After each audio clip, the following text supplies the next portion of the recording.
The rich man pressed another poster against the cold street pole, his fingers shaking so hard that the tape tore between them. Cars rushed past, people walked by without really looking. But his eyes stayed locked on the same small face printed on the paper, a brown-eyed boy with a shy smile and a tiny dimple in his left cheek. The picture had been taken on a happy morning, but now it felt like a picture from another life. The man's expensive shirt was wrinkled, his tie was gone, and his hair was messy like he had not slept in days. For weeks he had been searching. For weeks the city had become one endless, painful street. He smoothed the poster down and stepped back, his chest heavy, his throat burning. "Please," he whispered to no one, "someone must have seen him." Just then a small voice cut through the noise. "Excuse me, sir," he turned. A little girl stood a few feet away on the sidewalk, holding a plastic grocery bag in one hand. She was about 8 years old, with dark braids pulled back into a ponytail and a faded pink t-shirt that was a little too big for her. Her sneakers were scuffed and her jeans had a tiny tear at one knee. But her eyes were wide and sharp, staring at the poster like it had jumped off the wall and grabbed her. She stepped closer, very slowly, like she was afraid to be wrong. Her lips trembled as she looked up at the tired millionaire. "Sir," she said in a low, careful voice, that boy lives in my house." The sounds of the street seemed to vanish. He felt his heart slam against his ribs so hard he thought he might fall. For a moment he could not even breathe. The little girl pointed at the picture with a hand that was shaking. "I know him," she whispered. "He eats at our table. Before I tell you what happened next, I need you to do something important. If you want to know how this story ends, how this father found out the truth about his missing son, make sure you hit that subscribe button right now. It helps this channel grow so we can keep sharing more life-changing stories like this one. And tell me in the comments where you are watching from. Are you in your room under a blanket, sitting in the living room with your family, on a bus, on your way somewhere? Type the name of your city or country below. Now let me take you back to where all of this started, before a little girl on a busy street broke a rich man's heart with one simple sentence. A few months earlier, Derek Cole lived in a world made of glass, steel, and quiet. He was a millionaire many times over, the owner of tall office buildings that rose high above the city, with his name shining in silver letters near the top. People stepped aside when they saw him walk through the lobby. Drivers opened doors for him, assistants rushed behind him carrying files and phones. His suits were always pressed, his shoes always clean, his tie always straight. To everyone else his life looked perfect. Inside his penthouse the floors were shiny marble, the windows stretched from ceiling to floor, and the city lights at night looked like stars he could touch. Expensive paintings hung on the walls. A grand piano sat near the balcony, even though no one played it. There was a private elevator, a private gym, and even a private chef who prepared meals that were arranged like pictures on white plates. But there was only one thing in that huge, perfect home that truly mattered to Derek: his 6-year-old son Mason. Mason's small bedroom was the only place where the house felt warm. Tiny toy cars lined the shelves. A blue blanket with rockets and stars was always a little messy on the bed. Crayon drawings were taped crookedly to the wall, drawings that the maid kept trying to straighten before Derek stopped her and said, "Leave them. He likes them that way." On most mornings, the sun would pour into the kitchen while Mason sat at the counter swinging his legs, eating cereal and humming little songs under his breath. "Dad, are you going to be home early tonight?" he would ask, his spoon halfway to his mouth. And almost every time Derek would glance at his watch, sigh, and say, "I'll try, buddy. I have a big meeting." Then he would ruffle the boy's hair, grab his briefcase, and hurry toward the door while his phone buzzed with messages.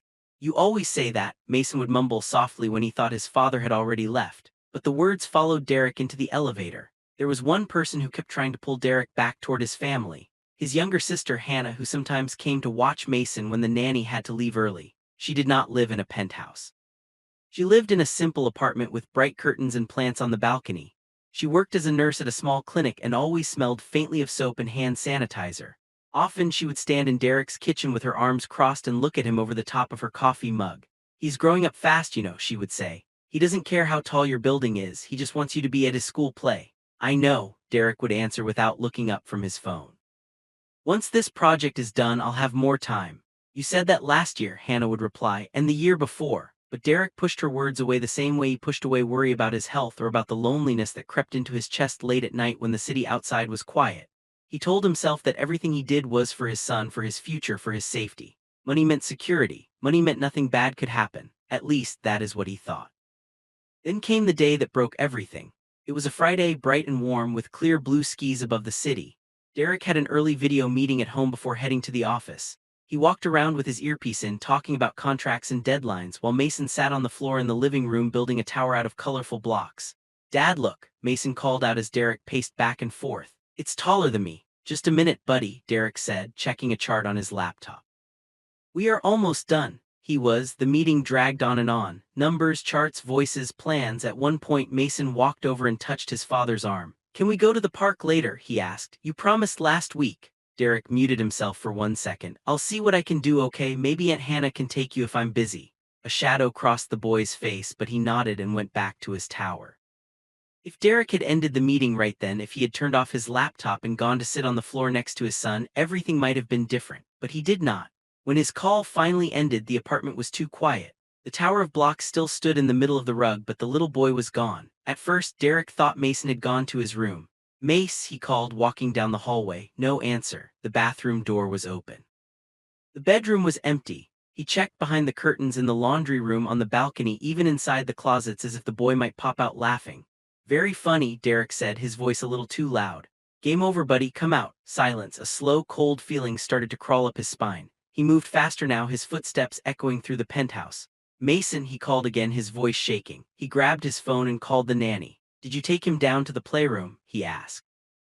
No, sir, she answered. You told me to come 1 hour later today, remember, because you had a meeting and wanted the house quiet. Derek's heart dropped. The front door was closed, but the small extra lock high on the frame was not turned. The security camera near the door blinked a tiny red light. He rushed to the building's control room, his chest tight, and demanded the footage. On the screen they watched together. There was Derek walking into his office with his laptop. There was Mason playing with his blocks. Then 10 minutes later, a delivery man knocked at the door with a food order Derek had forgot he even clicked. In the confusion and the hurry, the door stayed unlocked for just a little longer than it should have. A shadow passed in the hallway. A figure in a dark hoodie and jeans slipped through the barely open door, moving like they knew exactly where they were going. The security guard paused the video, zoomed in, rewound, zoomed in again. The face was hard to see, hidden deep inside the hood. How did no one notice this? Derek yelled, his fists clenched. This is a luxury building, the guard swallowed. Sir, there are people coming and going all day. We thought it was one of the workers from maintenance. We are trying to see if he left by the back door. They watched in horror as the hooded figure moved into the living room, spoke to the boy for a moment, then took his small hand. Mason did not pull away. He looked confused but not terrified. It was like he knew the person, like he trusted them. Who is that? Derek whispered. Before anyone could answer, the figure led Mason out of the apartment. The elevator doors closed. The video stopped. The next hours were a blur of sirens, shouts, and questions. The police came. They took screenshots from the camera. They asked about enemies, angry ex-workers, people who might want money. They held up old photos, names, stories from years ago. Derek tried to think, but his mind felt like it was full of smoke.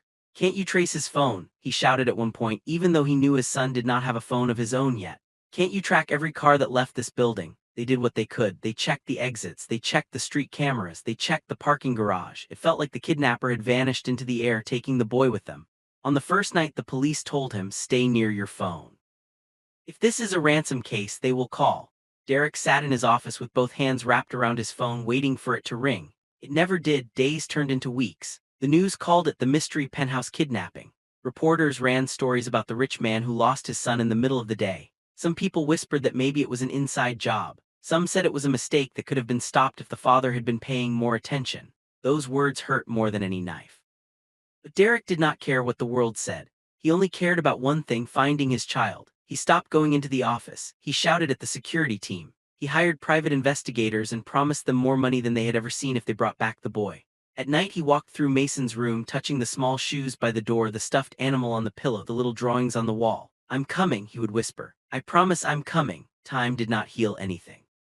It only made the ache deeper, but it also made one thing clear to Derek. Money could not do everything. It could not control strangers on the street. It could not rewind time. It could not bring his son back with the snap of a finger. So he did something that many rich people would never think to do. He went out into the city himself. He went into markets and small stores, into cheap diners and bus stations, into neighborhoods he had only ever seen from behind the tinted windows of his car.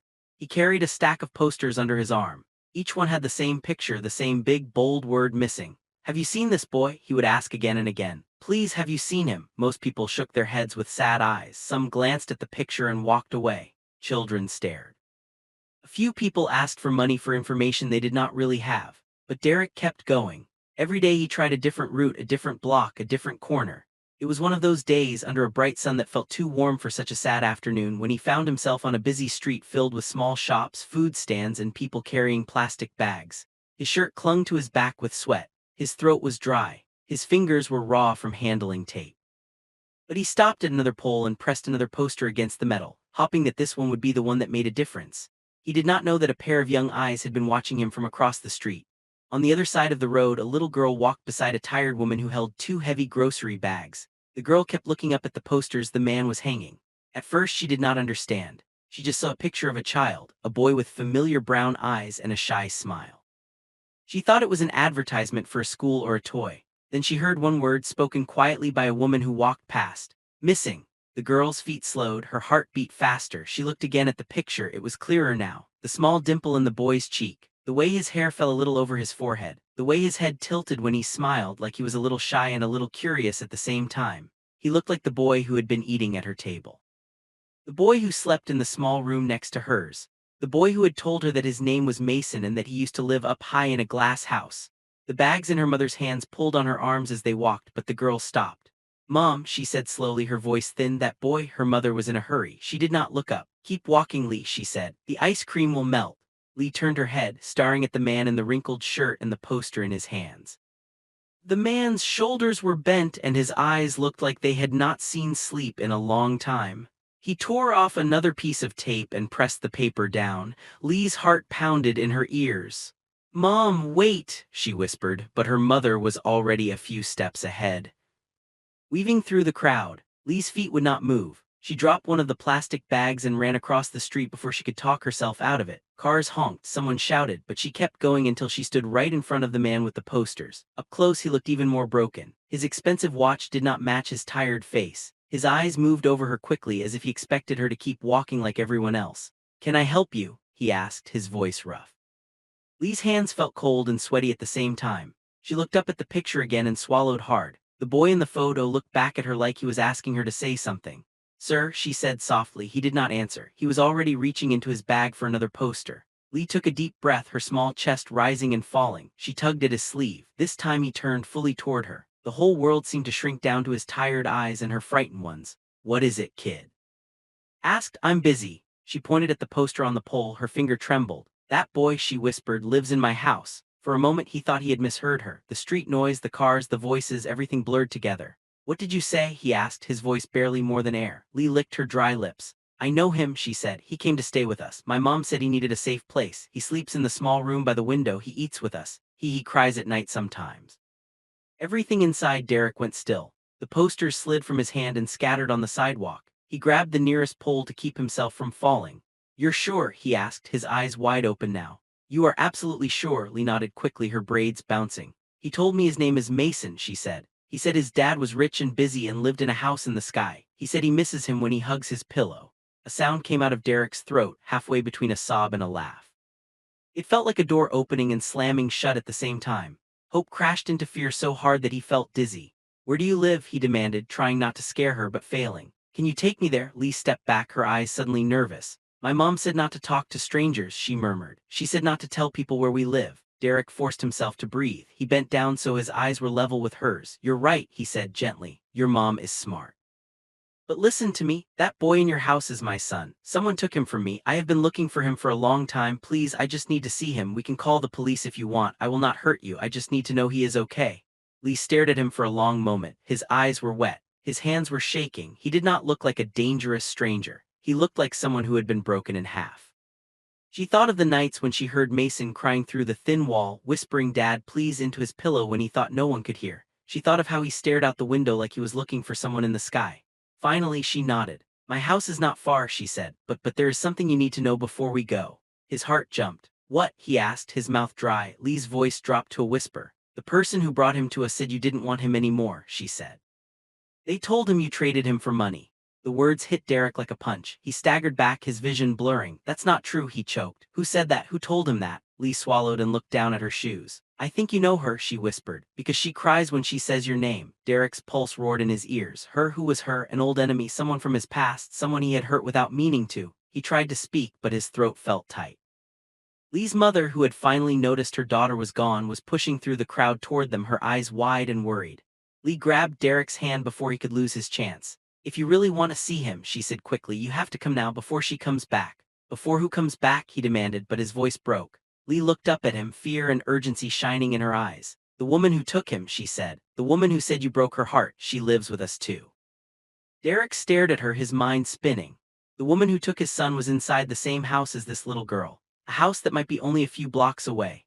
A house where his child had been living, believing the worst thing a kid could ever believe about a parent, that they had been thrown away. "Take me there," he whispered, his voice shaking. "Please." Lee squeezed his hand, then let go and started walking fast down the sidewalk, glancing over her shoulder to make sure he was following. He gathered his fallen posters with trembling fingers, stuffed them under his arm, and hurried after her, his heart pounding so loud he could hear it in his ears.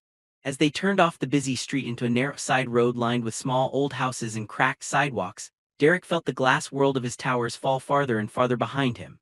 Every step took him closer to the truth, closer to his son, closer to the person who had stolen the one thing money could never replace. Lee stopped in front of a tiny, faded house with peeling paint and a small, rusty gate. She pointed at the door with a shaking finger. "He's inside," she whispered, "but if she sees you, I don't know what she will do." Derek swallowed hard, his legs suddenly weak. He could hear a faint sound from inside the house, like a child's laughter or a child's cry. He took one step toward the door, his hand lifting slowly, his knuckles just inches from the wood, his heart about to burst out of his chest, not knowing if his son would run into his arms or turn away in fear after what he had been told. And just as his fist was about to knock, the door handle began to turn from the inside. Someone was opening the door. Someone who held the truth that could either heal his world or destroy it completely. The door opened with a slow, tired creak, and for a heartbeat Derek forgot how to breathe as he stared at the shadow in the doorway, expecting to see some cruel stranger with hard eyes and a tight jaw, someone who would slam the door in his face and drag his son away. But instead a woman in her late 30s stood there, holding a dish towel in one hand and a wooden spoon in the other, her dark hair pulled back in a messy bun. Flour dusted across the front of her worn blue t-shirt like she had been baking, not stealing children, and her eyes went from Lee to the tall man on the step with confusion and fear mixing so fast they almost looked like one emotion, and for a few strange seconds nobody spoke, the world holding its breath with them. "Lee," the woman said, her voice sharp but shaking, "what did I tell you about running off like that? I thought you were right behind me. Who is this man?" Lee pressed closer to Derek's side, her small hand gripping the edge of his crumpled shirt, and he felt the heat of that tiny, trusting touch push him to speak even though his mouth was dry. "My name is Derek Cole," he managed, his voice low and rough, "and I think my son is inside your house." The woman's fingers tightened around the spoon so hard that the wood creaked. For a moment her face went blank, like someone had pulled a curtain over all her feelings, but her eyes flicked down to the poster sticking out from under his arm and she saw the photo, the bold word missing, the name printed at the bottom, and all the color drained from her cheeks. "We should not talk about this out here," she whispered quickly, looking up and down the street as if the cracked pavement had ears. "Come inside, but I need you to understand something before you do anything foolish. No shouting. No grabbing, no scaring him." Derek's heart pounded so hard it hurt. "I would never hurt him," he said, almost offended that anyone could think that, but the woman's eyes flashed with a kind of tired anger that made him stop. "I'm not worried about you hurting him with your hands," she said quietly. "I'm worried about you hurting him with your words." She stepped aside, leaving the door open just enough for them to enter, and the smell of something warm and simple, maybe beans and rice, floated out, so different from the fancy food his chef used to make that it almost felt like stepping into another world. Derek crossed the threshold, his chest tight, his hands slightly shaking, and Lee slipped in behind him, closing the door softly as her mother. Because he understood now that this woman had to be her mother, led them down a narrow hallway with peeling paint and family photos hanging slightly crooked on the walls. The whole house felt small and full and alive, nothing like the echoing silence of his penthouse, and every step made Derek feel bigger and clumsier, like he did not belong in a place where people squeezed past each other in hallways and shared one small bathroom and passed plates around a table that barely fit them all. "My name is Carla," the woman said over her shoulder, her voice low. "I did not take your son. I want you to know that before you see him. I work 2 jobs. I don't have time to steal anyone's child. But somebody brought him to my door, and when I saw his eyes I could not turn him away. The hallway opened into a tiny living room that doubled as a dining room, with a faded couch pushed against one wall, a small square table pressed against another, and a television sitting on a stand that leaned slightly to one side.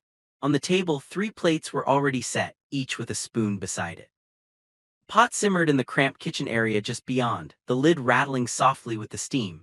There were schoolbooks piled in one corner, a pair of small shoes under a chair, and a thin blanket folded neatly on the arm of the couch.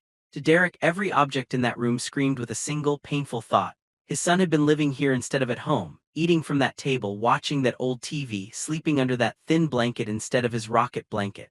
Where is he? Derek asked, his voice a hoarse whisper as his eyes darted around the room like they might somehow pull the boy out of the air. In the back room, Carla replied. He's drawing. He does that a lot when he doesn't want to talk. Before we go in, you need to know something. The woman who brought him, she said things that broke him, Mr. Cole. He believes you left him. He believes no one was looking. When I saw your posters on the news, I knew she'd lied, but I didn't know how to make him believe it without hurting him even more. Derek's heart twisted as if someone had reached inside and squeezed. Who is she? He asked, his voice shaking. Who told him that? Carla stared at him for a moment, studying his face like she was trying to see if he was ready for the answer. She said her name is Dana, she finally said. She said she used to work for you. She cried when she talked about you. Sometimes she cursed you. Sometimes she defended you. It was strange, like she hated you and loved you at the same time. The name hit Derek like a gust of wind from the past. He swayed where he stood, his vision clouding with memories he had buried under meetings and deals and the quiet hum of office air conditioners. Dana. Years ago she had been his assistant, the one who stayed late when he stayed late, the one who kept his calendar straight, the one who knew which clients were lying and which ones were scared, the one who had stared at him with hurt in her eyes when he had chosen his work over everything else. There had been a time when she had looked at him like he was the center of her world, and he had pretended not to notice because he told himself feelings would only complicate things. He had given her a raise instead of his attention.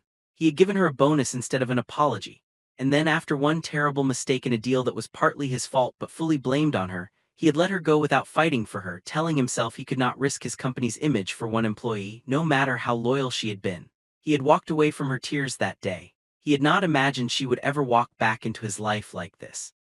She took my son, he whispered, more to himself than to Carla. She took my son because of me. She brought him here, Carla corrected gently. But she didn't stay. She comes and goes. Sometimes she sends money in an envelope with no return address. Sometimes she stands outside at night thinking I don't see her, watching the window of his room, but she doesn't come in. I told her I would call the police if she tried to take him again. Lee shifted beside him, and when he looked down, he saw her watching him carefully, as if she was trying to read his heart on his face. He talks about you, she said softly. He says he misses your voice, but he is also angry. Because he thinks you chose your building over him. Derek felt the words cut deep, but he did not flinch away. He had spent months punishing himself in his mind. Hearing it out loud only made the truth harder and clearer. He had been a father who let his work become a wall between him and his child. Now that wall had cracks in it, but there was still another wall, built out of lies someone else had told in his name. I need to see him, Derek said, his voice trembling but firm now. Whether he hates me or not, whether he runs to me or runs away, I need to see him, please. Carla nodded slowly, like someone who had already made a hard choice long ago and was now watching it finally reach its end. All right, she said quietly. But remember, his feelings are all he has right now. Don't break them more than they already are. She walked toward the narrow hallway at the back of the living room and motioned for him to follow. The air seemed thicker there, like it was harder to breathe. Each step felt like it weighed 100 pounds. Derek could hear a faint scratch sound, like a pencil moving quickly over paper. Carla stopped outside a door with chipped paint and a sticker of a cartoon rocket half peeled off the wood. The sight of that rocket made Derek's eyes sting. He likes space, Carla murmured. He said his dad used to tell him the stars were like city lights in the sky. Derek pressed his lips together to keep a sob from escaping. He used to fall asleep by the window, he whispered. We would make up stories about the constellations. Carla looked at him with something like pity. Then she raised her hand and knocked gently on the door. Mace, she called softly. Dinner is almost ready, and there's someone here who wants to see you. The scratching stopped. Silence fell heavy and tight. For a second, Derek imagined his son pressing his ear against the door, trying to recognize the voice on the other side. His heart pounded in his ears. His hands felt ice cold. The door handle turned slowly. The door opened just a crack at first, a single brown eye peeking out. Then the door swung wider, and there he was. Mason stood in the doorway in a faded red t-shirt and gray shorts that were a little too big for him, his bare feet on the worn wooden floor. His hair was a bit longer than Derek remembered, curling slightly at the ends. There was a small smudge of pencil on his cheek and a streak of blue crayon on his hand. In his other hand he held a sheet of paper filled with stars drawn in shaky lines. His eyes met Derek, and the world stopped. For a moment the boy's face lit up like a hidden light switch had been flipped inside him. His mouth opened, his eyes went wide, and Derek saw pure recognition, pure joy, like all the nights of praying and all the mornings of waking up alone had just cracked open to let light in. "Dad," he breathed. But the word was barely out before something else crashed through his expression: fear, confusion, hurt.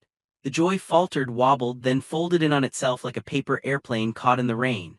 He took a small step backward, his fingers tightening around the drawing so hard that the paper crinkled.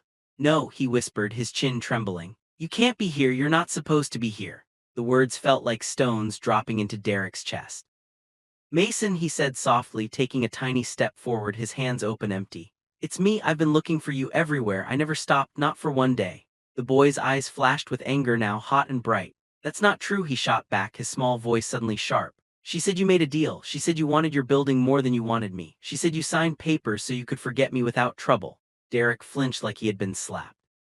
Behind him, Lee shifted nervously and Carla's face tightened. "Who told you that?" Derek asked, even though he already knew the answer, his voice shaking so hard it almost broke. "Who said I didn't want you?" Mason lifted his chin in a way that reminded Derek painfully of himself in business meetings, stubborn and proud even when scared. "She did," he said, "the lady with the brown coat and the sad eyes, the one who cries in the kitchen when she thinks I'm asleep. She said you looked right at her and said, 'He'll be better off without me.' She said you got money and freedom and I got left." Tears filled his eyes but did not fall yet, held back by anger. "Why would she lie?" he demanded. "She feeds me, she buys my clothes, she held my hand when I had a fever. Why would she lie?" The hallway felt too small, too crowded with memories and words and the ghost of every moment Derek had chosen work over bedtime stories. He swallowed hard, forcing himself to hold his son's gaze. "Sometimes people who are hurting tell stories that feel true to them even when they're not," he said slowly, searching for words simple enough for a child but strong enough to hold the weight of this moment. "I never signed anything to give you away. I never told anyone I didn't want you. When you disappeared, my whole world broke. I stopped sleeping. I stopped working. I put your picture everywhere. I walked the streets with posters just to find one person who could tell me where you were. Do you know how I'm here right now? Lee saw your picture. She told me you were living here. That's how much I've been looking for you." Mason's gaze flicked to Lee, who gave him a small, shaky nod. "He was putting up posters, Mace," she said softly. "His hands were shaking. He dropped them when I told him you were in my house. He looked like he was going to fall down." The anger in Mason's eyes did not disappear, but it wavered like a candle flame hit by a soft breath. He looked back at his father, searching his face as if trying to see if he was telling the truth or just another story meant to make the hurt stop for a minute. "Then why weren't you there?" he demanded after a long, heavy pause. "That day, when he came, the man in the hood, he said you sent him." He said, his voice cracked, and the tears that had been holding back finally spilled over, sliding down his cheeks in thin lines. "He said you were too busy to say goodbye." The words tore at Derek's heart. He wished he could reach back in time and shake his old self, drag him out of that meeting, throw his laptop out the window, sit on the floor next to his son and play with the blocks until the sun went down. But time did not work that way. All he had now were words and the truth. "I didn't send anyone," he said quietly. "If I had known, I would have stopped them. I would have protected you. I thought you were safe in our home. I should have been there. That part is my fault. I chose a meeting over a morning with you, and I am so sorry." He did not dress his apology up with fancy explanations or excuses. He let the plain words sit there, raw and bare. Because he knew children could see through polished lies better than most adults. Mason stared at him, his chest rising and falling fast, his hands still clenched around the drawing. "You're lying," he whispered, but his voice did not sound sure, it sounded scared. "If you wanted me, how come it took you so long?" Derek's own eyes filled now. He stepped closer, but just enough that he could have stopped if the boy pulled back. "Because the world is bigger and darker than I understood," he said hoarsely. "Because some people know how to disappear. Because money can buy a team of investigators and cameras and posters, but it cannot force a scared child to feel safe or a hurt woman to tell the truth. But every day that passed without you felt like I was walking with a hole in my chest. I came here as soon as I knew where you were. I'm here now, and I'm not leaving without making sure you know the truth." There was a long silence, thick and heavy. Mason looked at him, then at Carla, then at Lee, like he wanted someone to tell him what to feel. Carla spoke softly, stepping forward just a little. "Remember what I told you, Mace," she said. About how sometimes grown-ups make mistakes that cause storms for everybody even when they didn't mean to. I think your dad made a big mistake once, maybe more than once, but I also think he's been standing in the rain trying to fix it. The boy wiped his face with the back of his hand. He looked at his drawing at the stars he had carefully sketched. I draw the sky when I miss you, he muttered, the words slipping out before he could catch them. Derek swallowed the lump in his throat. Can I see? He asked gently. For a second it looked like Mason was going to say no, but then slowly he turned the paper around. The stars were messy, some too big, some too small, but they were drawn with care, with long lines connecting them into shapes. At the bottom of the page in crooked letters was a sentence that stabbed straight into Derek's soul. Maybe Dad can see me from the stars. Derek reached out slowly, his fingers barely brushing the edge of the paper. I couldn't see you from the stars, he whispered, but I prayed under them every night. I asked God or the universe or anyone listening to keep you breathing until I could find you. I didn't know where you were, but I never stopped being your dad, not for 1 second. Mason's lips pressed together. His small shoulders sagged like he was tired of being angry but too scared to let it go.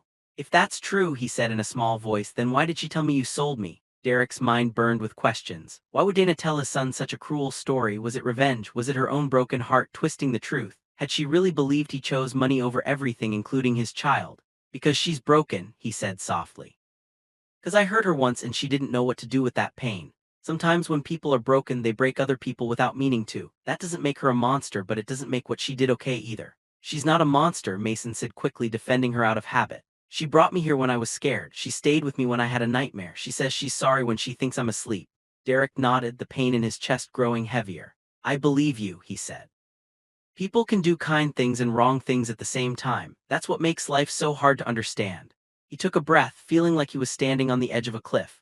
Mason, he went on carefully, if I can prove to you that I never signed anything to give you away, if I can show you that the police were looking for you, that our home is still your home, will you at least think about coming back with me? Not today if you're not ready, but someday soon. The boy opened his mouth, but before he could answer, a sound cut through the house sharp as a broken plate.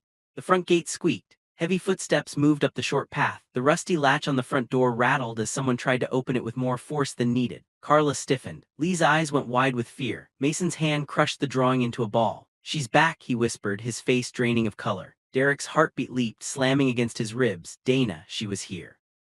The woman who had taken his son from the safety of their home and placed him in this small, kind house filled with both warmth and lies. The door banged open, hitting the wall with a dull thud. Carla, a woman's voice called from the living room, rough with anger and fear and something like panic.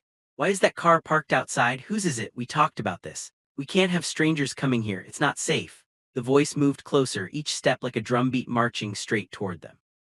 Derek's hands curled into fists before he could stop them. Part of him wanted to storm into the living room, to shout, to demand answers, to ask her how she could look at a scared little boy and tell him he was unwanted. But another part of him, the part that had listened to Carla's warning, knew that if he exploded now, he might shatter what little trust his son was just starting to feel. Carla stepped in front of him instinctively, her arms spread out a little like she was trying to shield him and the children at the same time. Stay here, she whispered sharply. Do not go out there yet, let me talk to her first. Without waiting for an answer, she walked quickly back into the living room, her back straight, her shoulders tense. Derek could hear the murmur of voices but not the words at first. Lee slipped her hand into Mason's, squeezing tight. It's okay, she whispered. You're not alone this time. Mason didn't answer, but he didn't pull his hand away either. Derek leaned closer to the half-open bedroom door, straining to hear. You lied to me, Carla's voice suddenly rang out, louder now. You told me his father didn't want him, you told me no one was looking, but he is here. He has been looking for his son every day. How could you do that to a child? Another voice answered, shaking but sharp, the voice of someone whose pain had turned into a knife they carried everywhere. You don't understand, Dana said. You don't know what that man did to me. You don't know what it feels like to give everything to someone and be thrown away like trash. He had a choice. He chose his towers. He chose his perfect life. Don't talk to me about what's fair. This is not about you anymore, Carla shot back. This is about a little boy who wakes up at night asking if he was traded like a used car. Whatever that man did to you, you had no right to poison his son against him. Derek's jaw clenched. He could picture Dana in his mind now, the tired eyes, the thin shoulders, the hair pulled back in a way that tried to look neat but couldn't hide the exhaustion. He remembered the last day he saw her in the office. How she had begged him to stand up for her when the board blamed her for a mistake in a deal he had pushed them into rushing. He had told himself he was only protecting the company. He had told himself she would find another job. He had not thought about what his silence sounded like to her heart. Maybe to her it had sounded like, "You are disposable. If you call the police," Dana's voice said, now crackling with panic, "they'll take him away from all of us. Do you understand? They'll put him in some system. He'll end up with strangers who don't care about him. He's safe here. Why can't you just let things stay the way they are?" "Because it's not the truth," Carla said firmly. "And I won't build my home on lies." Footsteps moved. A chair scraped. Derek could not wait any longer. He stepped out of the bedroom into the hallway, his heart pounding so loud he barely heard his own voice when he said, "Neither will I." The room went silent. When he stepped into the living room, he saw her. Dana stood near the door, her brown coat clutched around her like armor even though it was warm inside, her dark hair pulled back in a loose ponytail, strands escaping around her face. Her eyes landed on him, and for a moment her anger blew out like a candle in the wind, leaving only shock and raw, open pain. "You," she breathed. "You weren't supposed to be here, not like this." Derek looked at her, really looked, seeing not just the woman who had taken his child but the woman who had once worked beside him, laughed at his jokes, brought him coffee on days when he forgot to eat, and then walked out of his building carrying a cardboard box of her things while he stared at his phone instead of at her. "I should have been there a long time ago," he said quietly. "I should have been there the day you were standing in my office asking me to believe you. I should have been there the day my son needed me, but I'm here now and we are going to fix this for him." Dana's eyes filled with tears, but they hardened quickly like water turning to ice. "You can't fix everything with a speech, Derek," she snapped, her voice breaking on his name. "You can't sign a few papers, move a few numbers around, and make people forget they were thrown away." "Maybe not," he said, "but I can start by not throwing him away again." In that moment, a small figure stepped into the doorway behind him. Mason stood there, his crumpled drawing still in his hand, his eyes wide as he looked from his father to the woman who had told him the terrible story about deals and trades. "You told me he sold me," he whispered to Dana, his voice trembling. "You told me he didn't want me." Dana turned toward him, and all the anger in her face melted into pure sorrow. "I was hurt, baby," she said softly, taking a step toward him. "I was so hurt I couldn't see straight. I thought he would never come for you. I thought he would just go back to his meetings and his money and forget. I didn't want you to wait for someone who wasn't coming. I thought I was protecting you." "By lying," Carla said, her voice tight. "By stealing him from his bed." Dana spun to face her. "You think they would have left him with me if I told them I was the one who took him?" she cried. "You think they wouldn't have thrown me in jail or worse?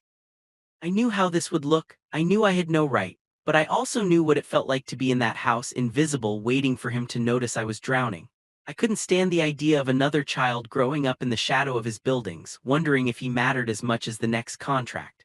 Derek felt the weight of her words like stones placed one by one on his shoulders. He had never seen himself as a monster. He had thought of himself as a man doing what he had to do to give his son a good life. But now he was hearing the story from the other side, from the people whose lives had been bent by his choices like branches forced to grow around a wall. "You had no right to decide what kind of father I would be," he said quietly. "You had no right to decide my son's story without me in it." "Someone had to decide something," she shot back. "You never decide when it comes to people, only projects, only buildings." The room felt like a storm waiting to break. Lee clung to the side of the couch, her eyes moving back and forth between the adults. Carla stood with her hands on her hips, her jaw clenched, caught between loyalty to the woman who had brought the child to her and the man who had come to claim him. And in the middle of it all stood Mason, his small face twisted with a pain no child should have to carry. "Stop," he suddenly shouted, his voice cracking. Everyone turned to him. "Just stop. I don't care who is hurt, I don't care who is angry, I just want to know one thing." He turned to Derek, his eyes burning. "If I go with you, are you going to leave me alone again? Are you going to pick your building over me again, or are you going to be there when I wake up?" The question hung in the air like a sword. Derek felt every eye in the room on him, waiting. He thought about his office, about the glass walls, about the emails piling up, about the investors who were probably already whispering that he had lost his edge. Then he thought about the nights he had spent walking through his empty penthouse, touching toys that were never touched, staring at a bed that stayed cold. He knew his answer, but he also knew that this time words would not be enough. "I can't promise I'll never make a mistake again," he said slowly, kneeling down so he was at eye level with his son. "But I can promise you this. I am done living like work is my only family. If you come home with me, I will change my life to fit you, not the other way around.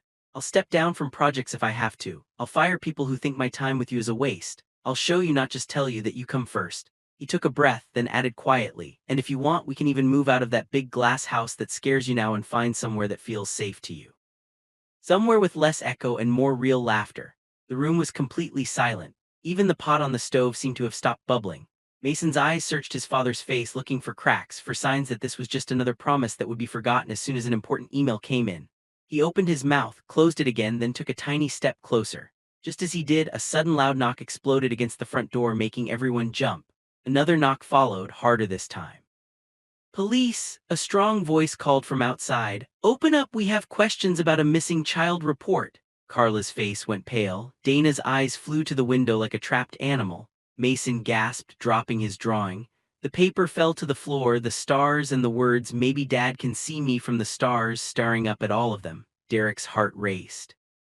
He had not called the police since walking in. That meant they were still out there somewhere, still looking, still following leads. Maybe someone had seen him come into the house with Lee. Maybe a neighbor had recognized the boy from the posters. Maybe this was the moment everything would spin out of their control. Dana grabbed the edge of the table, her knuckles white. "If they think I took him," she whispered, panic rising in her voice, "they'll take him away from all of us. They'll never let me see him again. They'll never let you see him if they think you were part of it." The knocking grew louder, more impatient. "Open the door," the voice commanded.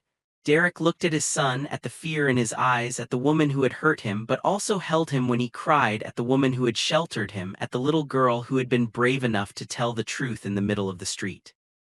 He realized that whatever he did next would decide not only his future with his son, but also what kind of man he truly was. He stepped toward the door, feeling the weight of every choice he had made pressing on his shoulders. But just as his hand reached out for the handle, Mason's small fingers grabbed his sleeve tightly. "Dad," the boy whispered, his voice shaking, "please don't let them take me somewhere else. Please don't let them make me go with strangers." Derek turned back to him, his heart breaking all over again. Behind them, the pounding on the door came one last time, louder than ever, as the voice outside shouted, "This is your final warning. Open the door now or we'll come in." Derek knew he had only seconds to decide whether to open that door and face every consequence, or try to hide what had happened and risk losing his son in a different way. With the police outside, his terrified child clinging to his sleeve, and two women whose lives were tangled with his in a knot of guilt, love, and lies, he had to choose whose truth would be told first. And the next words out of his mouth would change everything. The pounding on the door seemed to shake the tiny house, and for a moment it felt like the walls were breathing with them, in and out, hearts racing in the same scared rhythm as Derek stood there with his hand on the handle, his son clinging to his sleeve, Carla and Lee frozen in the living room, and Dana staring at the door like it was a monster come to drag her into the dark. And in that tight second he understood that whatever he chose would not just change his own life. It would change the lives of every person in that room, so he took a deep, shaking breath, bent down, and put his hand over Mason's small fingers. "Look at me," he said softly, even though the police were still shouting from outside. "I am your dad. I am not going to let anyone take you away to strangers. No matter what happens, I will fight for you, I promise." Mason's eyes were round with fear, but he nodded, gripping his sleeve even tighter as if those words were the only thing stopping him from falling through the floor. Derek straightened, turned toward the door, and in one clear motion pulled it open. Two officers stood on the porch, one tall man with a serious face and a short woman with sharp eyes and a notebook already in her hand. Behind them, a police car's lights flashed softly without the siren, washing the street in little bursts of red and blue that made the old houses look even smaller. The tall officer's gaze went straight to Derek's face, then down to the posters still crumpled under his arm, then past him into the house. "Mr. Cole?" he asked, his tone firm but not unkind. "I'm Officer Hart. This is Officer Rivera. We're here about your missing child. We got a call that someone matching his description might be at this address." Derek nodded slowly, every muscle in his body tight. "He is here," he said, not trying to hide it, not trying to twist the truth.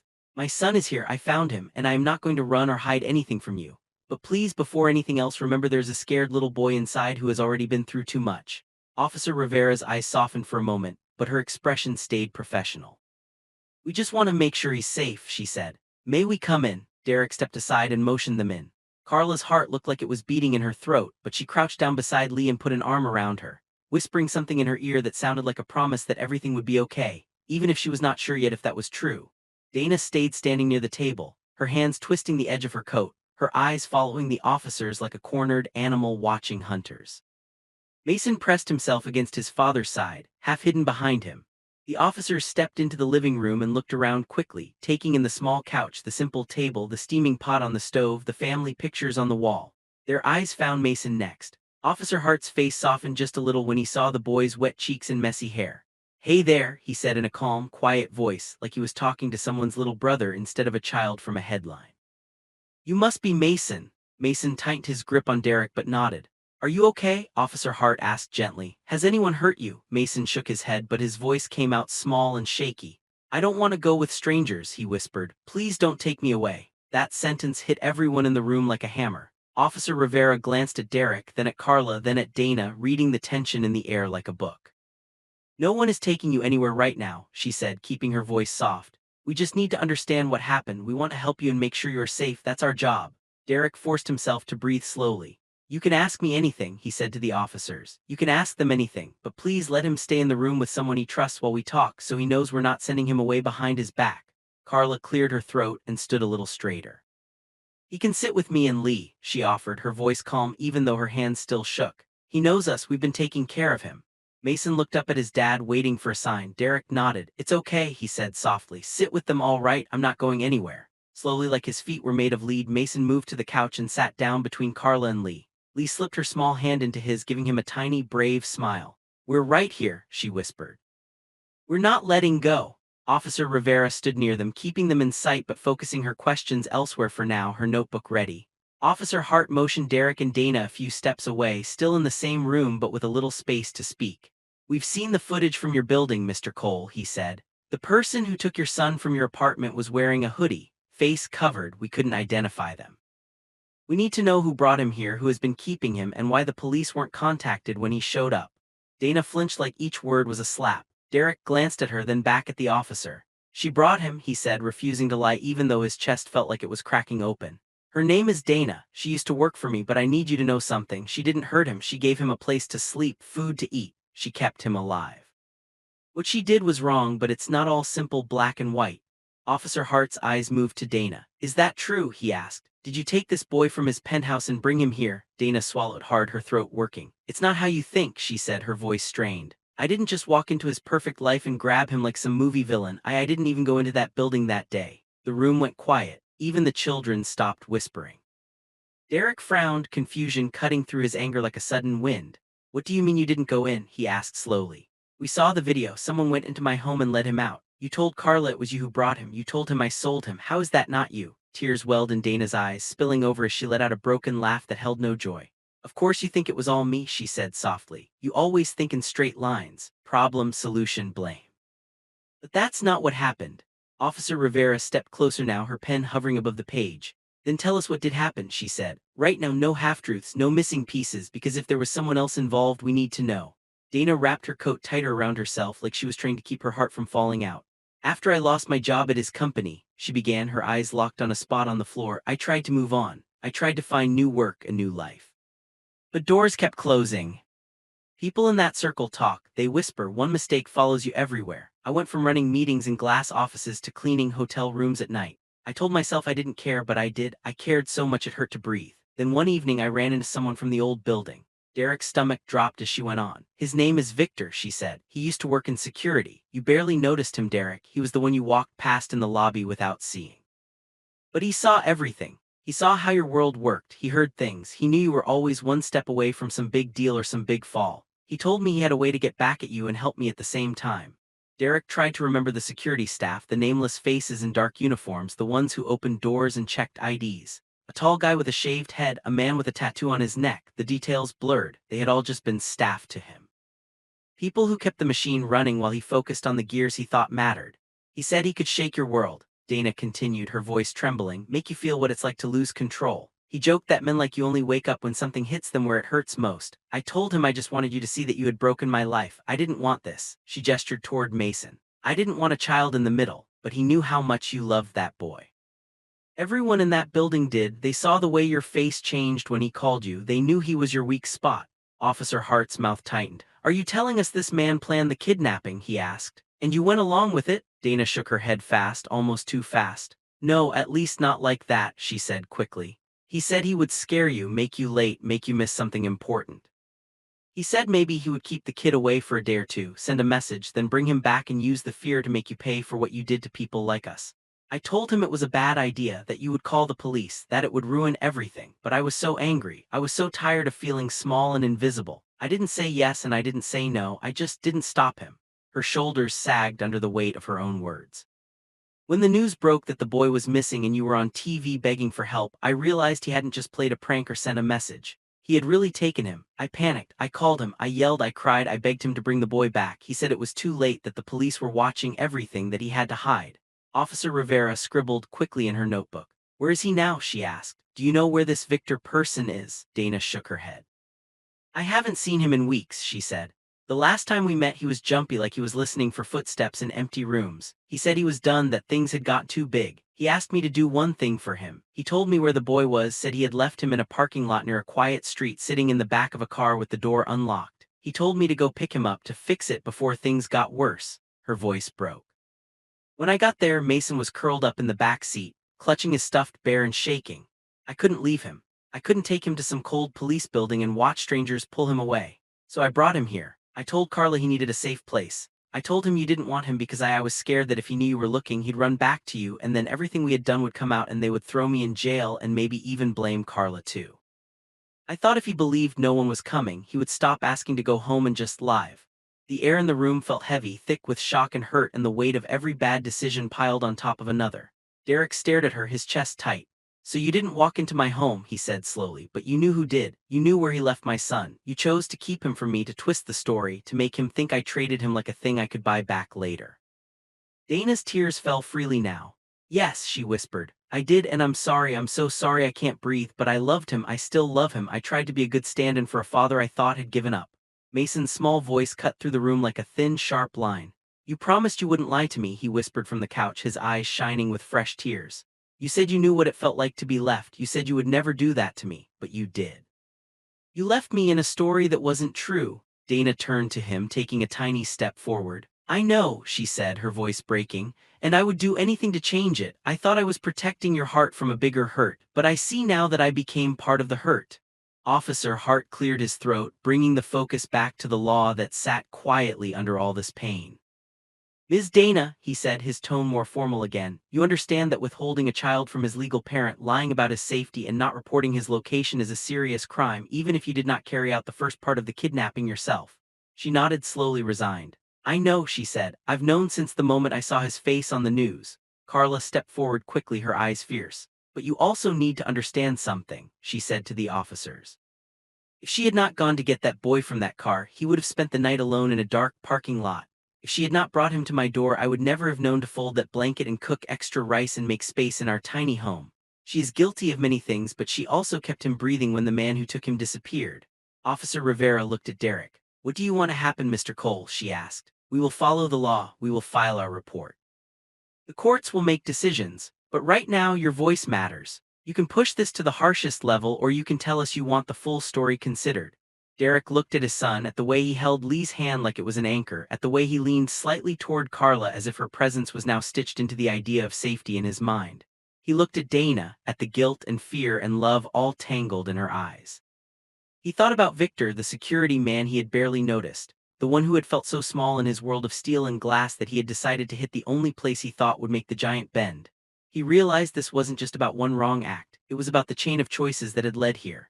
I want my son safe, he said quietly. That comes first. I want the man who came into my home and took him caught and stopped so he can never do it to another child. As for her. He looked at Dana again.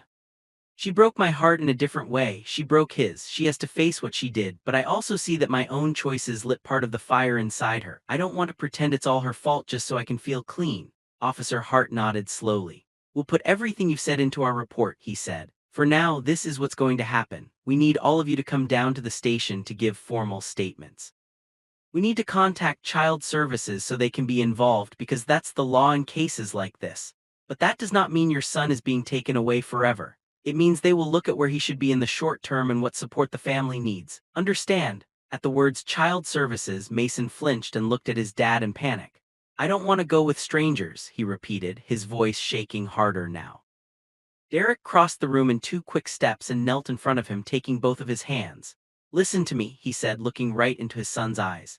I am going with you. I am not letting you walk into any building without me by your side. If they say you have to stay somewhere for a little while, I will stay as close as they let me. I am not going to disappear again. Do you understand? Mason swallowed and nodded, though his eyes were still full of fear. Can they make me choose? He asked in a small voice. Between you and them? He looked at Carla, at Lee, even at Dana, as if the idea of being torn apart again was too much to even picture. Derek's heart squeezed. "No one is asking you to choose who you love," he said. "Love isn't a test you pass or fail. We're going to tell the truth about everything. And we're going to ask for something new, something better. We're going to ask them to see that you have more than one person who cares about you." That idea hung in the air, strange and hopeful and scary at the same time. The officers gave them a few minutes to gather themselves. Carla turned off the stove, covered the pot, and quickly packed a small bag for Mason with a change of clothes and the stuffed bear he slept with. Lee ran into the small bedroom and came back with the crumpled star drawing, smoothing it as best as she could before pressing it into Mason's hands. "Don't forget this," she said. "If you are scared, look at it and remember that the sky is bigger than all of this." He gave her a tiny, grateful smile. "Will I see you again?" he asked, his voice soft. Lee glanced at the adults, then back at him. "You better," she said, trying to sound brave. "You still owe me a rematch in that board game." Outside, neighbors peeked from behind curtains, watching as the little group walked toward the police car. The rich man from the news with his wrinkled shirt and tired face, the small boy clutching a bear and a drawing, the woman in the brown coat with tears on her cheeks, the nurse-looking woman with strong eyes, and the little girl who had spoken the truth on the street. The ride to the station felt both long and too short. Mason sat between Derek and Carla in the back of one car, gripping both their hands. Dana rode in the other car with Officer Rivera, not handcuffed yet but clearly not free. At the station, bright lights and hard chairs waited for them. The air smelled like coffee and paper and something sharp like worry. Child Services sent a worker named Ms. Lane, a calm woman with warm eyes and a notebook. She knelt to Mason's level right away and spoke to him like he was a person, not a file. "I know this is a lot," she said gently, "but I am here to listen to you. You have a voice. You get to tell us how you feel and what you want. We don't just listen to adults, okay?" Mason nodded, a little surprised. He clung to his bear as she asked simple questions about where he had been staying, who had made him feel safe, who had made him feel scared. He told her about the night in the car, about Dana's shaking hands when she buckled him into a different seat, about Carla's warm meals, about Lee sharing her blanket when he had cold feet. He talked about his dad's empty chair at breakfast, about the posters on the street, about the moment when two feelings crashed inside him at once when he saw his father in the hallway, joy and anger, light and shadow. Ms. Lane listened without rushing, writing down notes but never breaking eye contact for long. When it was Derek's turn, he sat in a small room with Officer Hart and Ms. Lane. He told them everything from his side, leaving nothing out, not the night he chose a meeting over time with his son, not the way he had cut Dana out to protect his company, not the weeks he had walked past people on the street with posters in his hand asking for help. It was not easy to say those words out loud. He felt like he was peeling off layers of armor he had worn for years, standing bare and cold in front of strangers. But each time he looked at the tiny chair by the wall where Mason had sat before, he remembered why he was doing it. Dana was taken to a different room.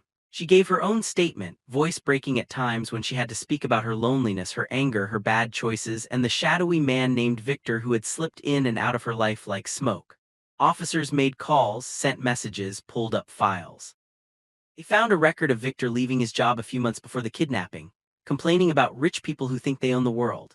They found security footage from the parking lot where Dana said she had picked up Mason, and there he was on the grainy video, a tall figure in a hoodie opening the back door of a car, guiding a small boy inside, then walking away without looking back. It matched the shape and walk of the man in the building footage. The pieces of the puzzle began to form a clearer picture. But the law still had to move in its slow, careful way. After hours of questions and waiting and more questions, Ms. Lane sat down with Derek alone. Her notepad was full now. "Here is the situation," she said calmly, though there was care in her eyes. "Right now Mason is still legally your child, that has never changed. But the system needs to make sure we are not sending him back into a situation that might be unsafe, not just from strangers but from old patterns. You have been honest today, and that counts for a lot. You have also taken responsibility for your choices, that matters. However, because he has been living with another family and has formed attachments there, we can't just snap our fingers and pretend the last months didn't happen. The court will almost certainly get involved to set a clear plan." Derek nodded slowly, ready to face whatever storm was coming as long as it had his son at the end of it. "What does that mean right now?" he asked. "Tonight, tomorrow," Ms. Lane looked at her notes, then back at him. "Mason will go home with you tonight," she said. "You have that right. And we do not see any reason to block it in the short term. But we will also set a hearing very soon, where a judge will listen to everyone, including Mason if he feels ready, and decide on a longer plan.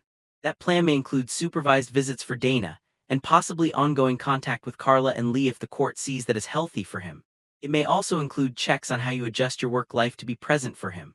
Relief and fear washed through Derek at the same time.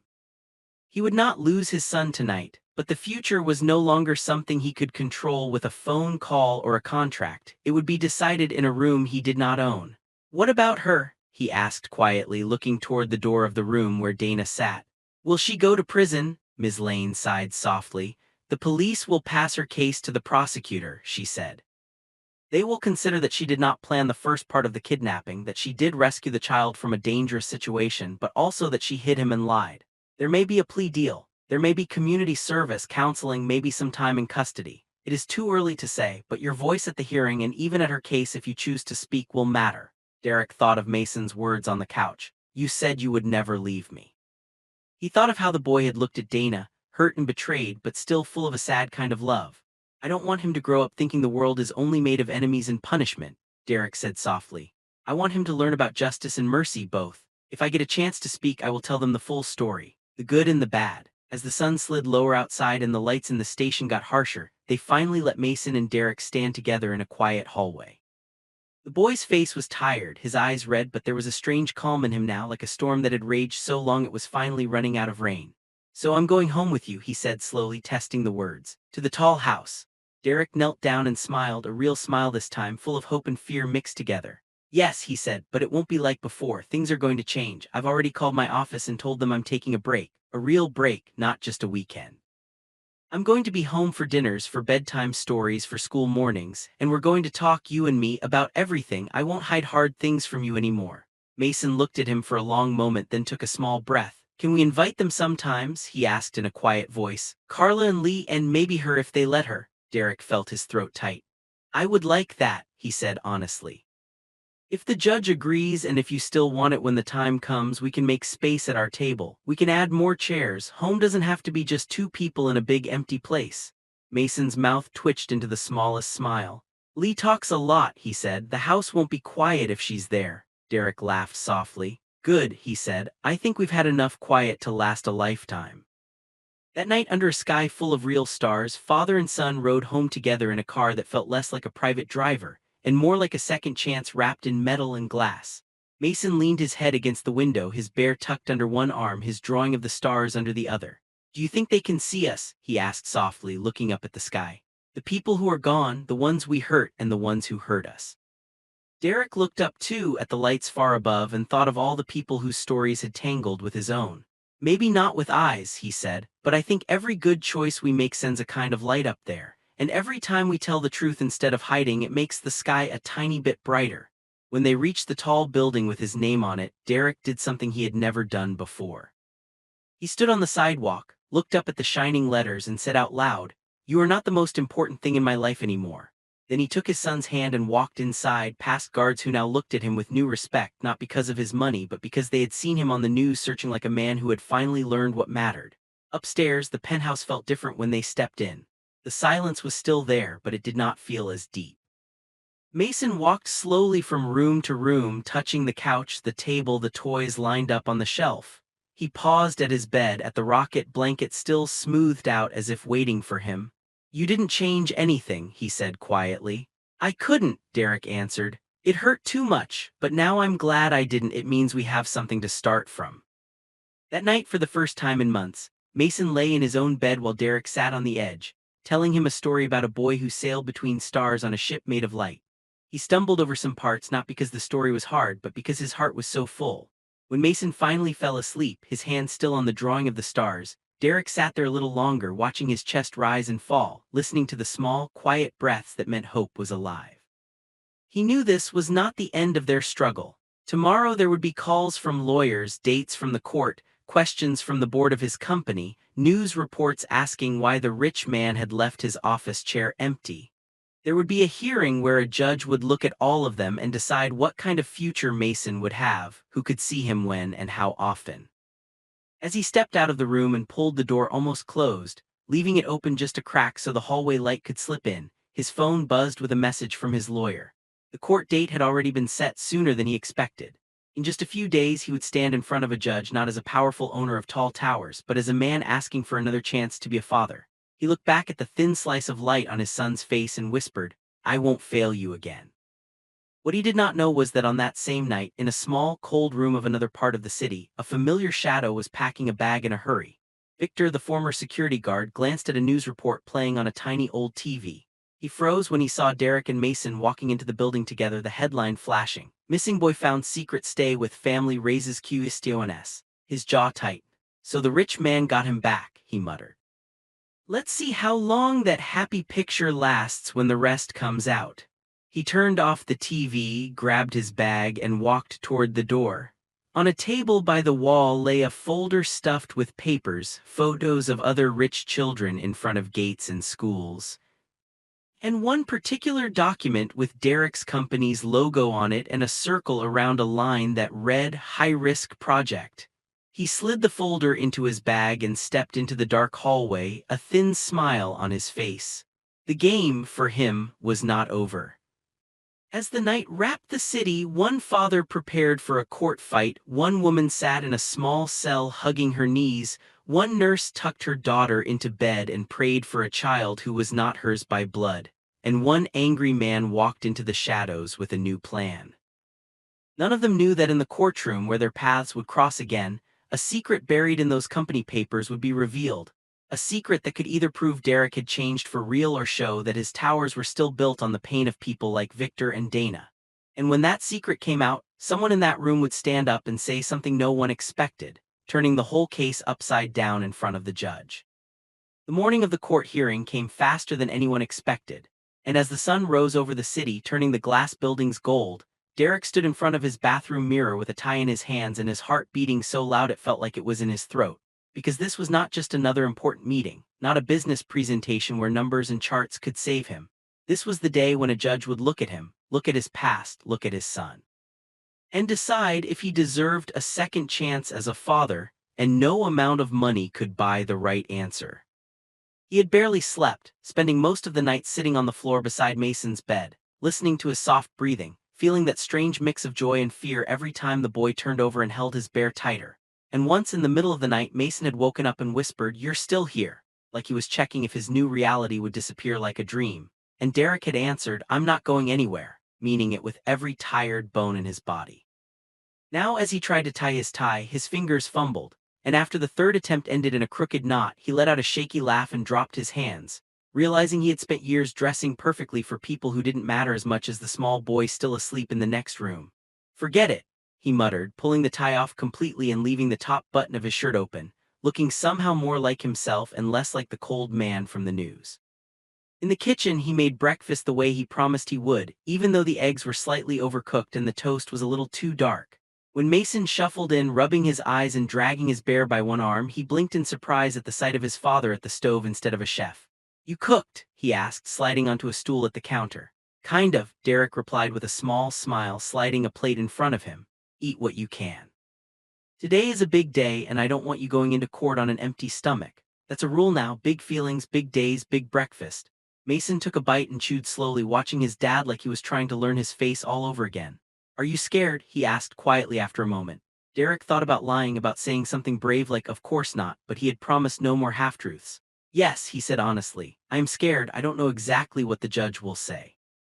But I know what I am going to say. I'm going to tell the truth. I'm going to tell them I want to be your dad in the right way this time, even if that means they make me change everything about how I live. And whatever happens, we'll face it together." That word "together" seemed to wrap around Mason like a blanket. He took another bite of toast and nodded slowly. "Can I talk too?" he asked. "If they let me," Derek swallowed. "Only if you want to," he answered gently. "But yes, sometimes judges listen to kids, especially when they're as brave as you." A short time later, they met Ms. Lane outside the courthouse, a tall building of stone and glass that felt very different from the towers with Derek's name on them. It was older, heavier, like it had seen many stories before theirs. Carla and Lee were already there, standing near the steps. Carla wore her best dress, a simple dark blue one with a neat collar, and held a small envelope in her hand. Lee had her hair in two tight braids and clutched a little notebook, as if she had come prepared to take notes on grown-up behavior. When Mason saw them, his face lit up in a way that made Ms. Lane smile. He rushed down the steps to hug Lee, and she hugged him back so hard his bear almost slipped out of his other hand. "You look like a real lawyer," she said seriously, eyeing his neat shirt and small shoes. "You look like you're going to tell them what to do." Don't know about that, he replied, but his shoulders straightened a little. Carla stepped forward and squeezed Derek's arm gently. How are you holding up, she asked. Like a man who knows his whole life is about to be weighed on a scale, he admitted with a tired smile. Thank you for coming. We wouldn't stay away, she said. No matter what happens, he's part of our hearts now. We're here to say that out loud if they ask. Just then, a police van pulled up to the side entrance and Derek's chest tightened. Dana stepped out, escorted by two officers not in handcuffs but still clearly under watch. She wore simple clothes, her hair braided back, her face pale. When she saw Mason standing with Derek, Carla, and Lee, she stopped for a moment, something like relief and sorrow mixed in her eyes. She raised one hand in a small, shaky wave. Mason hesitated, then lifted his hand too, his wave just as small, his eyes filled with complicated feelings that were too big for his age. Do I hate her? He whispered suddenly to his dad as they turned to go inside. I feel like I should, but I don't. Derek bent down so their heads were close. You don't have to feel anything you think you should, he said quietly. You just have to be honest about what you do feel. It's okay to love someone and be angry at them at the same time. Inside the courtroom, everything felt both too big and too small at once. The ceiling was high, the walls were plain, the wooden benches hard. People whispered in low voices, papers rustled, and the sound of shoes on the floor echoed. At the front, the judge's bench stood above everything else, waiting. When the judge finally entered, a woman with gray-streaked hair and steady eyes, the room rose and then sat together like a wave. She glanced at the file in front of her, then at the faces in the room. This is the case of Mason Cole, she said in a calm, clear voice. We are here to determine his custody arrangement, to review allegations related to his disappearance, and to decide on temporary and long-term measures in his best interest. I want everyone to remember something very important. This is not about punishing adults first. This is about protecting a child. Those words seemed to settle over the room like a promise. Lawyers spoke first. Derek's lawyer explained the timeline from his side, the kidnapping, the search, the discovery in Carla's house, the statements at the station. The prosecutor explained the charges against Dana and mentioned the ongoing investigation into the missing security guard named Victor. Then it was time to hear from the people who had lived the story, not just read it on paper. Ms. Lane spoke about her meetings with Mason, about his bond with his father, his fear of being torn between the people he loved, his clear attachment to Carla and Lee, and even his confusing but real care for Dana. She recommended, in simple, careful words, that the court consider giving Derek primary custody but also acknowledge the important role the other women had played. Carla took the stand next, her hands folded tightly in her lap. She told the judge how Dana had brought a scared little boy to her door, how she had cooked extra food and made space in her small house, how she had tried again and again to convince Dana to tell the truth, how she had known in her gut that the story about the father who didn't care didn't match the way the boy cried at night. I'm a nurse, Your Honor, she said quietly. I see all kinds of hurt every day. When I looked at that child, I didn't see someone nobody wanted. I saw a heart that still believed his dad loved him, no matter what he had been told. I'm not here to take him away from his father. I'm here to say that children need more than one safe place. If you can find a way for him to keep us in his life without tearing him apart, I think he will stand straighter in this world. Lee could not officially testify, but the judge, looking at her kind eyes and tight braids, asked her one gentle question anyway. Young lady, she said, are you Mason's friend? Lee nodded, her eyes big. Yes, ma'am, she said. And if you let him stay with his dad, can he still play board games at your house sometimes? The judge asked, a tiny smile tugging at the corner of her mouth. Lee nodded hard. I'll save his favorite seat, she answered, making a few people in the courtroom chuckle softly.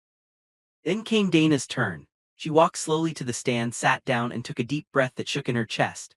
Her lawyer had told her to stay calm, to stick to the facts, to show remorse without drowning in it. But when she looked over and saw Mason sitting next to Derek, his feet not quite touching the floor, his bear on his lap, all the rehearsed sentences ran away from her. Your Honor, she began, her voice trembling, I know what I did was wrong. There is no smart way to spin it. I did not go into that building and take him from his bed. But when I found out he had been taken, I made choices that hurt him. I kept him away from his father. I lied to him. I told myself I was protecting his heart from a bigger hurt, but I see now that I just wrapped the hurt in another layer of pain. She told the story of losing her job, of feeling invisible, of listening to Victor's bitter words, of standing in that parking lot and finding Mason alone in the back of a car, shivering and crying, calling for a father who did not know where he was. I couldn't leave him, she said, tears slipping down her cheeks. But instead of doing the right thing and calling the police, I let my anger and fear drive me. I am ready to accept whatever punishment the law thinks is right. I only ask for one small mercy. If there is ever a time in the future when he is old enough and strong enough and wants to see me, please don't block it because of me. Let that be his choice, not my sentence." When she stepped down, the room was quiet in a way that felt heavy, not empty. Finally, it was Derek's turn. He walked to the stand, feeling like every step took him across the long, painful distance from who he had been to who he was trying to become. He sat, swore to tell the truth, and then looked straight at the judge. "Your Honor," he said, his voice low but steady, "I have spent most of my life building things, buildings, companies, deals I thought that made me strong, successful, in control. But when my son disappeared, I learned how weak all of that really is. I learned that without him, every floor of my tallest tower was just empty air." He talked about the morning of the kidnapping, how he had chosen a meeting over time with his boy, thinking he could make it up later, not knowing there would be no later that day. He admitted his selfishness, his blindness, the way he had let work steal moments that could never be brought back. He spoke about Dana, about how he had failed her as a boss, and as a human being when he did not stand up for her, how he now saw that his silence had helped push her into a place where anger made sense to her. "I am not saying this to excuse her choices," he said carefully. "She is responsible for what she did, but I am also responsible for the environment that hurt her. For years, my company made decisions that valued money over people. We cut corners, we pushed deadlines, we treated staff like parts that could be replaced. That doesn't show up on a balance sheet, but it shows up here in this room where one of those broken hearts is sitting in front of you." The judge watched him closely. "Are you telling me there were other harms caused by your company's choices?" she asked, her voice sharper now. This was the moment Derek had been dreading and preparing for all night. He reached into his jacket and pulled out a folder, the very same type Victor had been stuffing into his bag on that dark evening. "Yes," he said simply. "I did some reading after I left the station. I asked my team to pull every complaint, every safety report, every case we settled quietly." One file stood out. A complaint from a few years ago about a structural failure in one of our older buildings. A piece of falling equipment in an underground parking lot. A security guard injured, a child who was hurt. The room stilled. He opened the folder and slid a copy of the document to the judge's clerk, who handed it up. "The guard's name was listed as Victor Hales," Derek continued. "He got a payout, the company avoided a lawsuit, the file was stamped resolved and put away. I never met him. I never saw the medical reports of his daughter, who was there that day and suffered a head injury. She survived, but with lasting problems. He blamed us for that, he was right to be angry, and I never even knew his name until this week." A murmur ran through the courtroom. The judge read quickly, her face tightening. "Are you saying the man who helped take your son was also a victim of your company's negligence?" she asked. "And no one told you?" "I am saying something worse," Derek replied softly. "I am saying I did not ask. I let other people handle the mess while I signed the next deal. I built my towers on top of other people's pain and told myself it was just how business worked. This is my responsibility too." At that moment, the courtroom doors opened and every head turned. A man walked in, escorted by two officers who had clearly just brought him from somewhere else. He was in his late 30s, with tired eyes, a faint scar near his temple, and a stiffness in his walk that hinted at an old injury. Derek recognized him from the grainy footage. Victor. He held no folder now, no bag, just his hands clasped in front of him. One of the officers spoke quietly to the judge, handing her a note. Her eyebrows rose slightly, then she nodded. "It seems we have an unexpected witness," she said. "Mr. Hales, do you wish to speak?" Victor looked from the judge to Derek, then to Mason, who watched him with wide, wary eyes. Slowly he nodded. "Yes, Your Honor," he said. His voice rough. "I have some things to say." He took the stand, and when he swore to tell the truth, his hand shook. "I was the guard in that old parking garage," he began. "I was the one who wrote the report about the loose fixture that no one fixed until it fell. My girl was there that day. She was 8. She loved coming to see where I worked, thought it was cool that her dad protected a tower." His mouth twisted painfully at the word. "When that piece of metal came down and hit her, I thought she was dead. She lived, but she hasn't been the same. Headaches, trouble in school. The company paid for some treatment, signed some papers, and then it was like we never existed. I lost my job a year later. Cuts, they said, efficiency. I watched that building keep shining at night while my girl sat in our small apartment holding her head." His eyes moved to Derek. "So yeah," he said bluntly, "I wanted you to feel something. I wanted your perfect world to crack. When I saw how much you loved that boy, I thought, if he loses him for a day, maybe he'll understand what it's like to live in fear. But once I took him out of that building, I realized I had started something I didn't know how to finish. I panicked. I left him in that car and called Dana, thinking she would fix it, thinking she'd take him to the police, thinking I could crawl back into the shadows." He looked down, shame flooding his face. "I watched the news.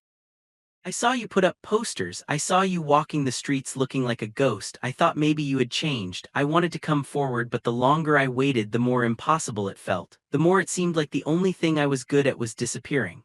The judge's face was unreadable, but her eyes were sharp. "And why are you here now?" she asked. Victor let out a long breath. "Because 2 days ago," he said, "I turned on the TV and saw you sitting on the floor next to that boy's bed reading him a story. It wasn't a fancy clip. Someone in the building had filmed it on their phone and shared it with the news. You weren't wearing a tie. You looked tired. You looked like a man trying. And for the first time I believed you might actually be different from the cold boss I used to watch walk past us like we were invisible." He glanced at Derek again. "And then I got a visit from the police," he added dryly. "They had found my old file. They had questions. I figured I could either keep running or come here and tell the whole story myself." He turned to the judge, his shoulders sagging. "I don't know what you'll decide for me," he said. "I broke the law. I scared a child. I hurt people who had nothing to do with my anger. I'll take whatever comes. But I want you to know something before you decide about his father.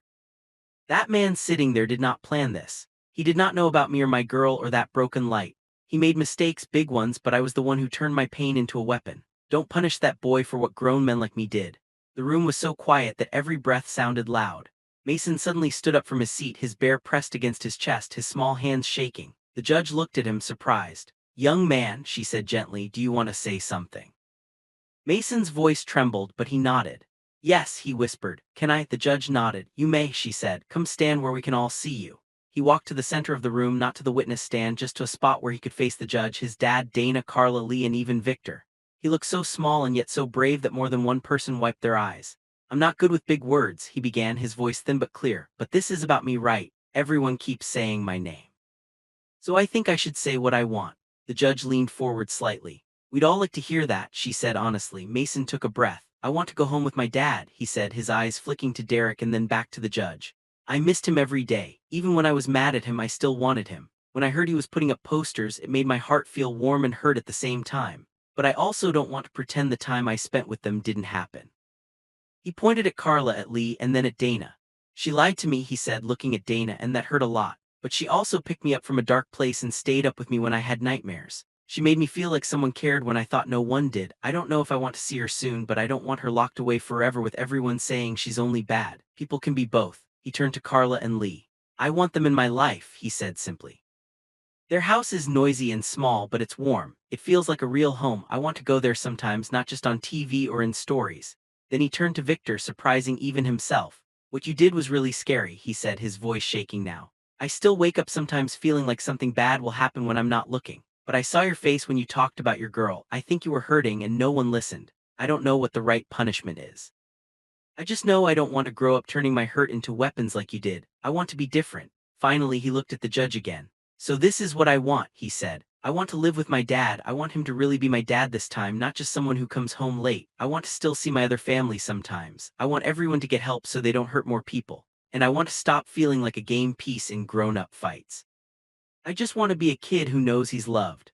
There were tears on his cheeks now, and when he finished, Derek's lawyer had to take off his glasses and wipe his eyes. Ms. Lane smiled softly, pride shining in her face.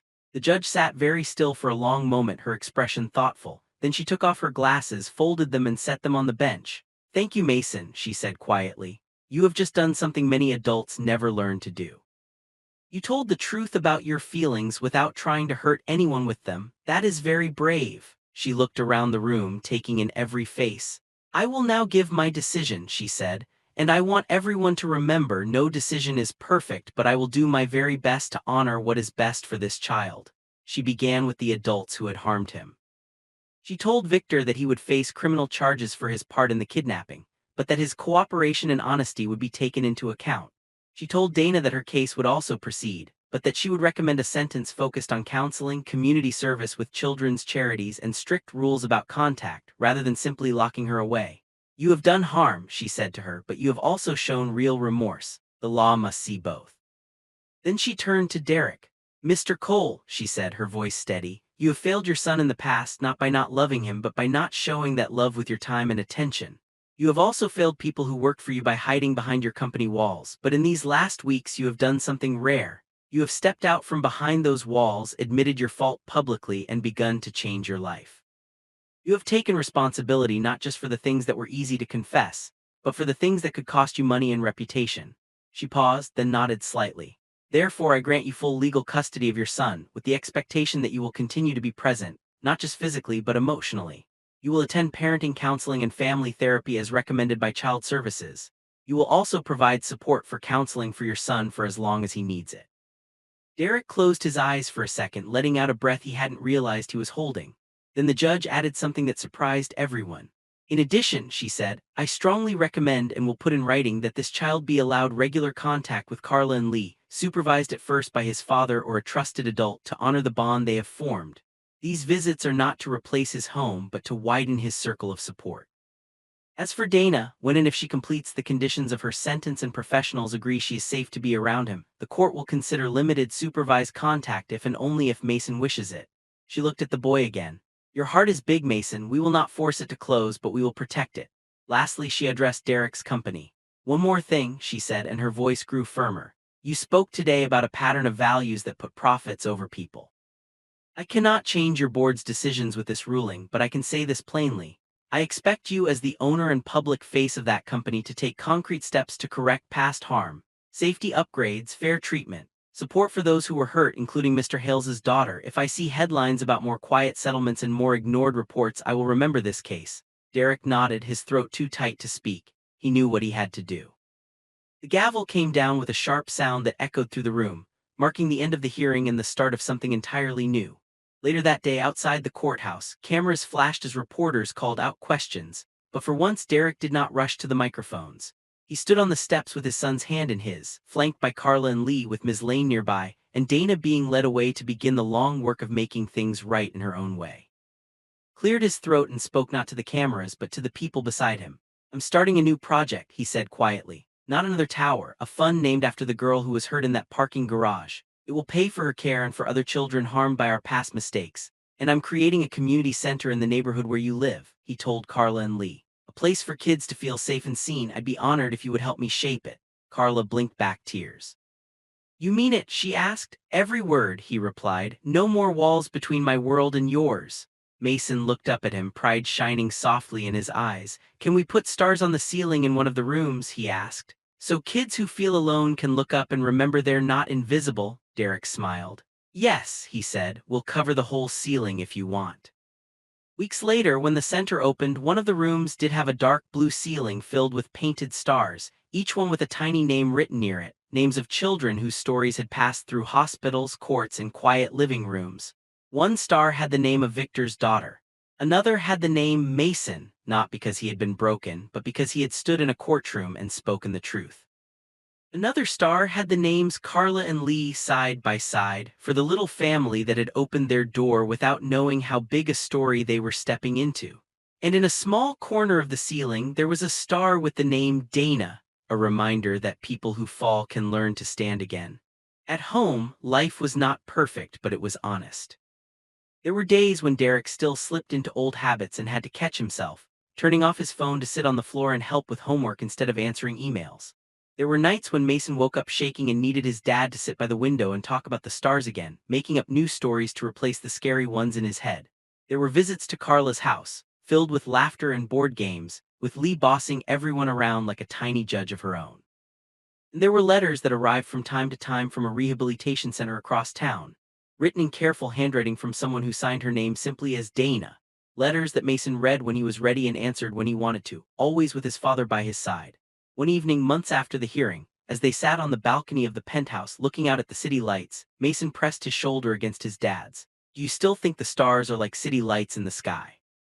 He asked softly. Derek looked up, feeling the cool air on his face, the steady weight of his son against him. I think there's something more, he said. I think every time we choose love over fear, truth over hiding, people over profits, a new light turns on up there. And I think tonight there are a few more shining because of what you did. Mason smiled, his eyes reflecting both the stars and the city below. For the first time in a long time, his heart felt like a place that could hold both his old pain and his new hope without breaking. And as their story settled into a new kind of normal, the world around them kept spinning, full of people making choices that would lead to other stories, other courts, other second chances. But for this boy and his father, for the little girl who said, "Sir, that boy lives in my house," and for the people whose pain had finally been seen, one thing was clear. The millionaire's world had shattered, but in the pieces, a better life had been built. one where love was louder than fear and where no child had to feel like a forgotten part of someone else's story again. If this story touched your heart, make sure you like, share, and drop a comment telling us where you are watching from, and don't forget to subscribe to this channel to support our growth, so we can keep bringing you more powerful, life-changing stories like this one.